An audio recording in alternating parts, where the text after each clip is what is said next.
Let's go ahead and move on to a more interesting topic for the crypto mining crew and tech heads in general. NVIDIA GeForce RTX 3090 Ti graphics card specs, performance, price, and availability. Everything you need to know.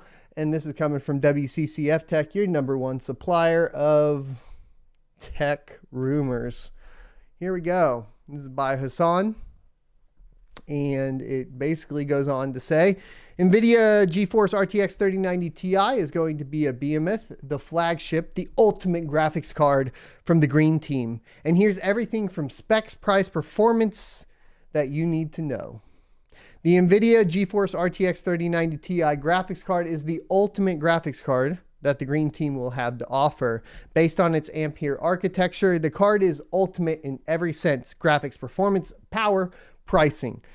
It is just designed for the ultimate enthusiast gamers out there, and considering what NVIDIA has teased about this card, it's sure to going to be a one-of-a-kind beast.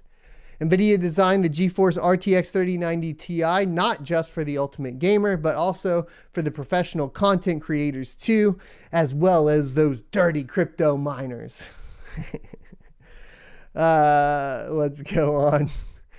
Who want to have the best graphics performance at hand to power the next generation of AAA gaming and Ethereum mining with the superb visuals and insane fluidity, or the flux mining, right? Because that little partnership going on. It's not just the FPS that matters these days, it's visuals and a smoother frame rate too. And this is exactly what the GeForce RTX 30 series is made to excel at. Marvels of the Ampere architecture, second generation RTX, enabling blistering performance of new RTX 30 series GPUs, and the NVIDIA Ampere architecture are cutting-edge technologies and over 2 decades of graphics R&D, including new streaming multiprocessors, the building block for the world's fastest, most efficient GPU, delivering 2 times the FP32 throughput of the previous generation and 40 shader teraflops of processing power.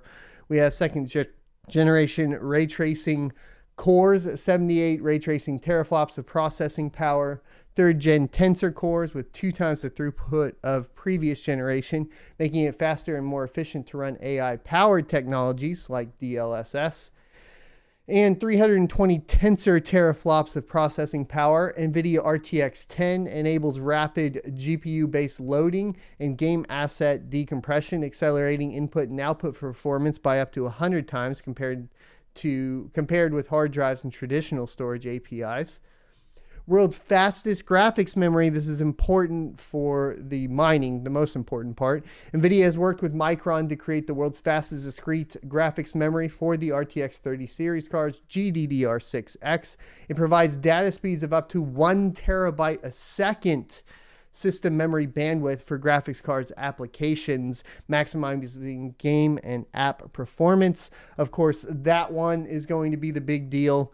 No matter what, I definitely want to get my hands on one to test, because it should, in theory, be, at least from the consumer grade graphics line, the best performing mining GPU to launch. Of course, HBM2 is going to be a little bit better, more efficient, etc. But those usually come in more of the workstation graphics cards, professional graphics cards that are also at a more of a price premium. This one's going to be at a crazy price premium though too. But you would probably want to lean towards those A2000, 4000 GPUs over this in theory. But if the NVIDIA GeForce RTX 3090 Ti isn't your thing and way out of your budget plans, there's also the entry level 3050. We already covered that on the channel. Definitely go check those out. So at this point, what we have is a GPU based on Samsung's 8 nanometer custom process with 28 billion transistors, and it's 628 millimeters squared, which makes it the second biggest gaming GPU ever produced, right below the Turing TU102 GPU, which powered the 2080 Ti and the Titan RTX. The new shader core on the NVIDIA Ampere architecture is 2.7 times faster. So there you go there. And let's see what others we got here. I think pretty much we know all of this at this point. The base clock speed of 1560 megahertz and a boost clock speed of 1860 megahertz. And it has a 450 watt TDP. That's 100 watts more than the 3090. You can't even run this in a mining rig without it burning up. I mean, come on. This is just ridiculous. 1, 2, 3, 4, 5, 6, 7, 8, 9, 10, 11, 12. If each one of those are 1, then we would have them on the back side too. In terms of the memory, the GeForce RTX 3090 Ti comes packed with 24 gigabytes of memory, and that too, the next generation GDDR6X design. With Micron's latest and greatest graphics memory dies, the RTX 3090 Ti can deliver GDDR6X memory speeds of 21 gigabits per second. That, along with a bus interface of 384-bit, will deliver a cumulative bandwidth of 1008 gigabits per second. That can't be right. Isn't it gigabytes a second? They just messed up with the little b, big B. Little b, big B. The NVIDIA GeForce RTX 3090 Ti graphics card is also rumored to be the first Gen 5 compliant graphics card, rocking a single 16-pin power connector that can supply up to 600 watts of power to the card. Oh my gosh. You can see that the connector is rated for 600 watts power delivery, is the PCIe Gen 5 compatible and not designed for legacy Gen 2 or Gen 3 cards. Oh, so you can pretty much run PCI Gen 5 or Gen 4. Is that, oh my God, this is just going to be a terrible card. This is like awful, complete opposite direction. This reminds me of AMD after they took over ATI and they didn't really have a roadmap left, and they were like, more power, burn it up, boys. I feel like NVIDIA feels like they're behind.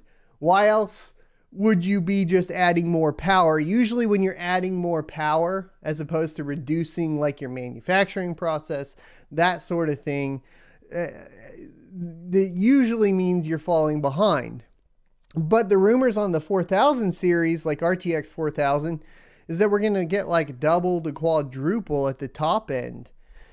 This is just weird. Here's the power connector. 1, 2, 3, 4, 5, 6, 7, 8, 9, 10, 11, 12. Thought I said it was going to be 16. Okay, currently it's an ongoing debate internally at several AIBs whether to feature the PCIe Gen 5 connector like NVIDIA's Founder Edition or go with a standard 8-pin connectors. We'll see. As for its feature set, the NVIDIA GeForce RTX 3090 Ti graphics card rocks all the modern NVIDIA feature set, and there you go. And if we compare that, of course, over here to the 3090 Ti, little differences, a few more CUDA cores, a little bit more TMUs and ROPs, just a few more tensor cores, 2 more ray tracing cores. The base clock is up 160 megahertz. The boost clock is up 160 megahertz. The FP32 compute is up 4 teraflops. The ray tracing is up 5 teraflops, or ray tracing flops or whatever. Ray tracing teraflops. Blah blah. Let's see. We don't have tensors. Memory capacity is the same. However, the memory speed is supposed to run at 21 gigabits per second. One of the important parts here, or notes, is that hopefully on the board, if you buy it, the first party boards coming directly from NVIDIA, hopefully they have cooling these memory modules off figured out. I'm assuming they do, and that's why they're able to hit the full speed of the GDDR6X memory of 21 gigabits per second.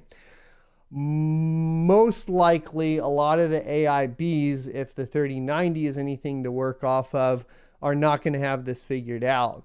And it's probably very advisable to purchase the Founders Edition of the 3090 Ti, primarily because they hopefully have this figured out. Remember, they paused manufacturing on these because of hardware failures, BIOS issues, etc. I'm willing to bet the hardware issue was overheating memory. I'm willing to bet that, okay? And hopefully they actually resolved it. But these cards have the highest potential, in my humble opinion, to brick on release. I'm just saying, they already paused production. There was clearly something wrong. This is akin to like the Xbox 360 release with the Red Ring of Death. There's probably pallets of RTX 3090 Ti's that are just dead, that they're trying to figure out how to fix. I'd be scared to, and I'll buy one for the channel, but I'd be scared, like as a consumer, to purchase one of these on day one. I just would. I have very low confidence. The amount of power going through it, the increase in the memory speeds, the pause of the production, this just looks like a train wreck waiting to happen. This looks like a $6,000 GPU that bricks in the first week. That's what it feels like to me, especially with the current market. Like, I'm good, bro. I'll go buy an ASICs. I hope you enjoyed this clip from the Crypto Mining Morning Show every Monday through Friday, 7:45 a.m. Pacific and 10:45 a.m. Eastern Time. You can check out more clips here, or if you're interested in checking out the entire live show, you can check that out down here. Thanks for watching, and I'll see you next Tuesday.